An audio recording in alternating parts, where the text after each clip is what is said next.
Hello and welcome to this next online lecture. Today we'll talk about interest groups and money. The focus for the presentation would deal with interest groups. First, we'll look at the different types that are out there. Political scientists break them down into two groups, public versus private. Next, we'll explore the tactics that they use to achieve their goals. Often, they're engaged in direct and indirect lobbying. One of the tactics that's also important deals with money. In a way, that's almost its own separate tactic, but we'll also explore PACs and how money impacts the political process. Since we'll be discussing interest groups throughout the course of the presentation, I should probably define what they are. An interest group is an organization that tries to get the government to pass laws to help its cause. Essentially, it's a group of like-minded people who want the government to be responsive to their needs. That's all it is. Throughout this presentation, several different interest groups as well as PACs will be mentioned. You only need to be able to identify the focus of the ones that are identified here. They're also identified on the lecture outline. You should know the NRA and the AARP in terms of their interest groups. And then there are a few PACs to be able to identify. MoveOn.org, Emily's List, American Crossroads, and the NRA is not only an interest group, but it's also a PAC. So even though I'm going to mention several other interest groups, the only ones that you would be tested on would be the ones that are identified here. Now that we've defined what an interest group is, we should probably explore the different types that are out there. There are thousands of interest groups that lobby on behalf of the American people in Washington, D.C. One type of interest groups, as identified by political scientists, would be public interest groups. They lobby for causes to try to benefit all in society. There are many different types of public interest groups with different focal points. Environmental organizations often lobby the government. Have you ever heard of the Sierra Club? This has been around since the 1890s. One impact that it had was that it lobbied the government to expand the national park system. People for the Ethical Treatment of Animals, or PETA, also lobbies these days. Many religious organizations also lobby the government.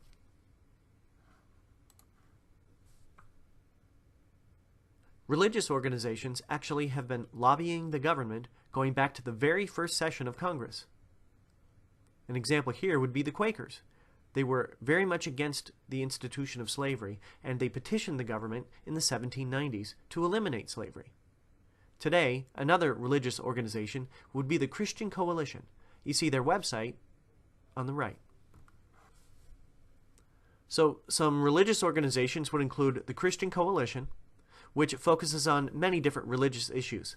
Prayer in schools, anti-abortion. It's also supportive of traditional marriage, or it's against gay marriage, among other topics.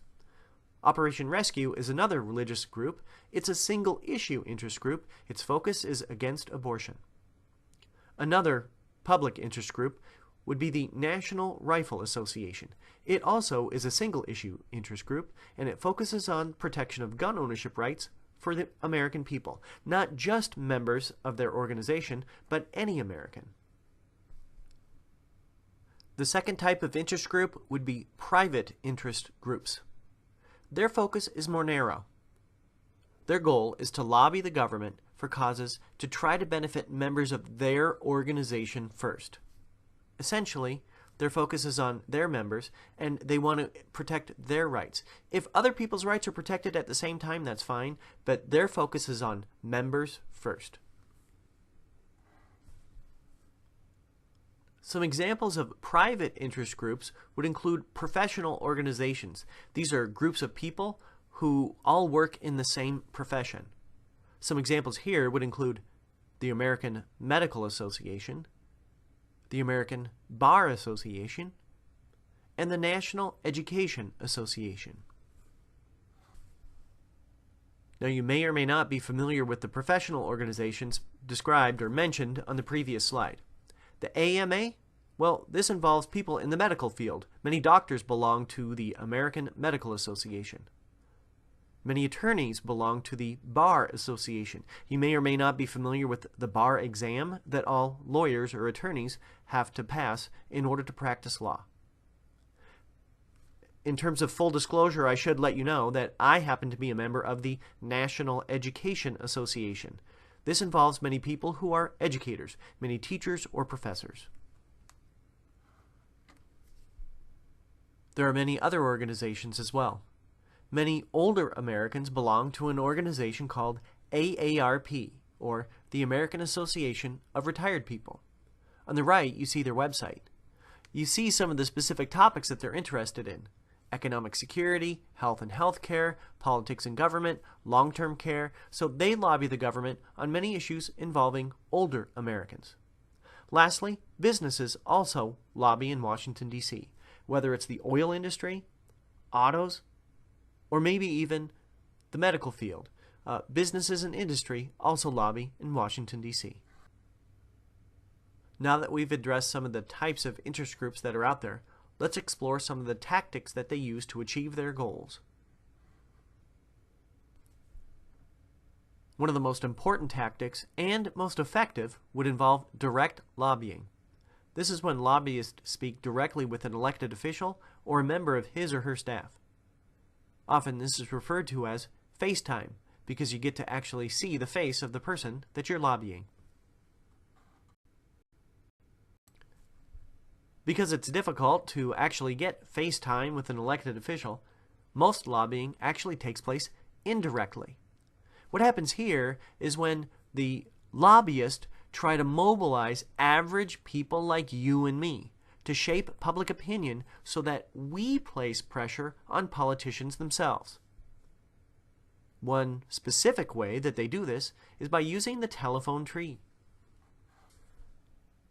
You may or may not be familiar with the way a telephone tree works. This is how one organization does it. They make a decision that they're going to mobilize their members, and so they have one person make a phone call to 3 or 4 people, and then those 3 or 4 people make phone calls to 3 or 4 more each, and then all of those individuals call 3 or 4 more people, and then they place pressure on elected officials to try to take action on a particular topic. One of the organizations that's been the most effective at using the telephone tree is AARP. In the past, they've used it again and again to contact elected officials to pass legislation that would protect or increase the benefits for senior citizens in the country. Overall, because of their effective use of the telephone tree, AARP is considered today to be one of the most effective lobbying organizations in the nation. Other examples of indirect lobbying include mailings and social media. Mailings involve the letters, or what some people consider junk mail, that we might receive in our mailbox. However, social media has become much more effective in the last decade. Here we see a couple of websites. On the top, we see the NRA's page, but this isn't just their web page, this is their Facebook page. They get a lot of information out, and there are many likes that are on this NRA page, and it's a way to communicate with their members. On the bottom, we see the website for the Sierra Club. Again, this is a way that they could try to get a message out, and here you can see that President Obama is being targeted, and they're trying to get him to say no to a pipeline from Canada down to Louisiana.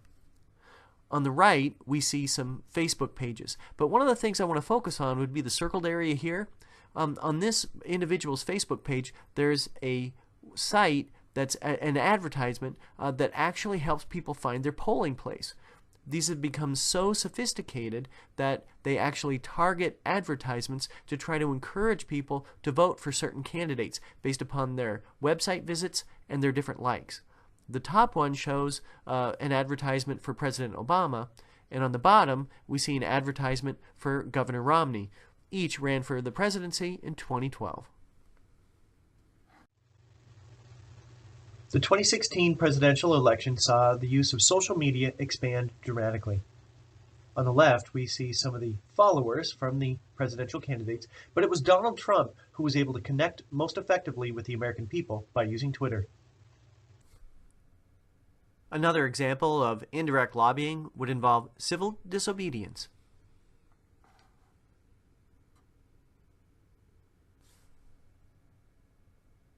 Here's kind of a textbook definition of what's meant by civil disobedience. It's when a person violates a law on purpose. They violate what they believe to be an immoral law. But then they accept the punishment for violating that law. Why would they do this? Well, the goal is to bring about publicity for their cause and ideally change.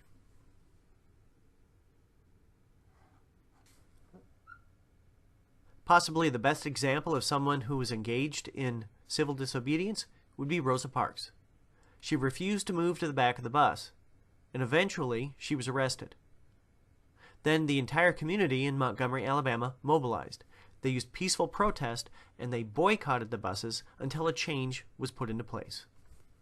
They were successful in the 1950s.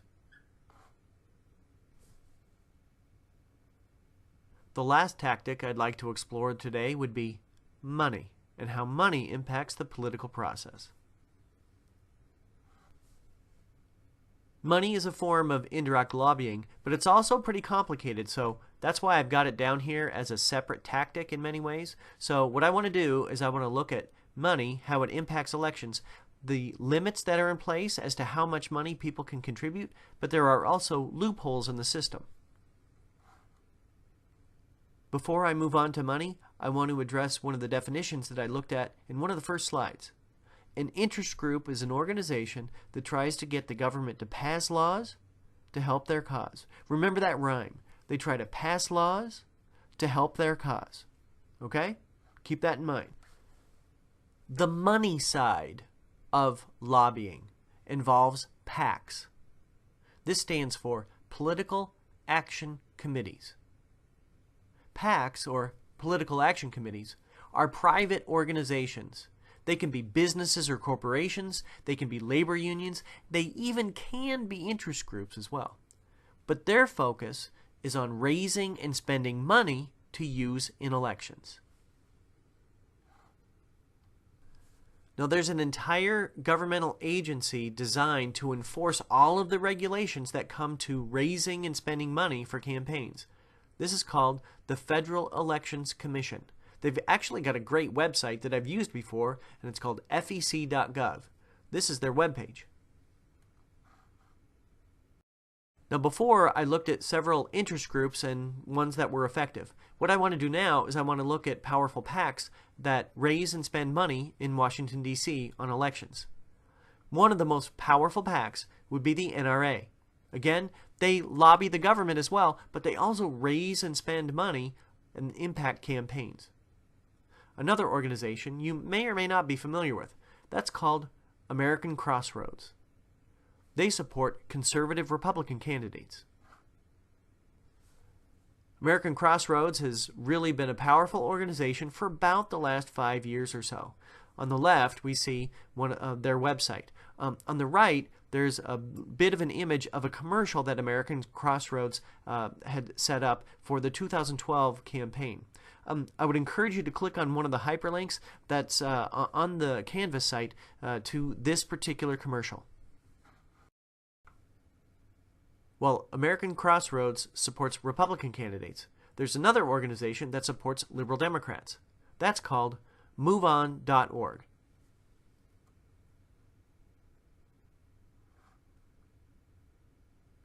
Again, I wanted to show the website for MoveOn.org just as I had for American Crossroads.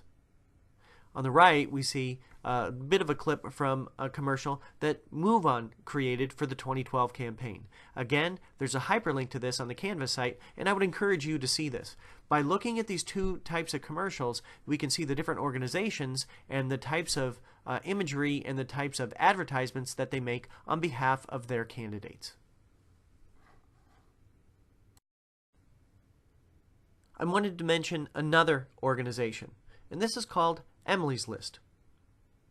Emily's List has a focus of trying to elect pro-choice women to public office, particularly Democrats. The front page for Emily's list is shown here on the right. The name Emily is actually rather unique. It stands for something. It stands for a motto that Emily's list has. It stands for early money is like yeast. If you were to take flour and have some water and add some yeast to it, that flour would then puff up and it would rise. So if you give early money to a candidate who's running for office, it will allow that candidate to acquire even more money. So that's their motto. Early money is like yeast. As you may or may not have recognized, I focused on the NRA and American Crossroads because they support Republican candidates, whereas MoveOn.org and Emily's List focus on supporting Democrats. So, two Democratic-leaning organizations and two Republican-leaning organizations. Now that we've defined some terms and identified some PACs, I'd like to look at some legal limits on the amount of money that people can contribute to candidates, but there are also some loopholes in the system. The legal limits fall under a law called McCain-Feingold. It's named for the two individuals who were shown here. On the left, we see Senator Russell Feingold. He was a Democrat from Wisconsin. And on the right is John McCain, a Republican from Arizona, and you may remember that he ran against President Obama in 2008 for the presidency. The two came together to try to put limits on campaign spending because they thought that it had a negative impact. All that money had a negative impact on the political system. So under McCain-Feingold, there are strict limits on the amount of money an individual is allowed to contribute to a candidate.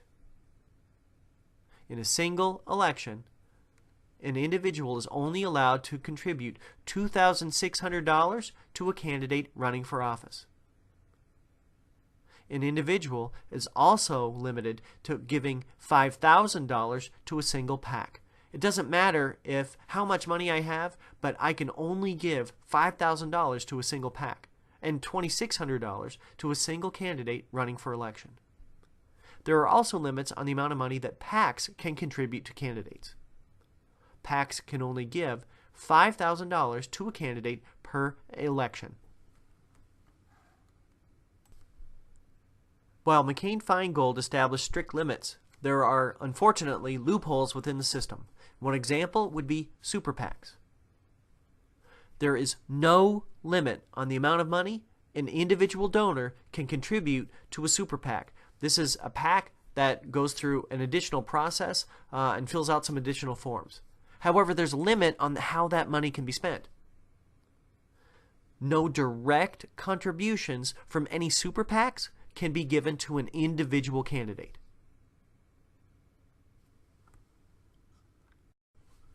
So you may be saying to yourself, what the heck does that mean? So let me try to repeat that. Super PACs cannot give money directly to a candidate. So MoveOn.org could not give a penny to Barack Obama. But what they could do is they could run an advertisement that supports him. The same was true for American Crossroads. When Mitt Romney ran for president, they wanted Romney to win. They couldn't give a penny directly to his campaign, but they could run advertisements that were against President Obama, his opponent. I hope this makes sense. Another loophole in the system came about a couple of years ago with the Supreme Court decision. This was called Citizens United. What this did was it allowed businesses or corporations to spend unlimited amounts of money on what are called independent advertisements. They couldn't give money directly to candidates' campaigns. However, they could run their own advertisements for or against a particular candidate. They just couldn't give money directly to candidates' campaigns.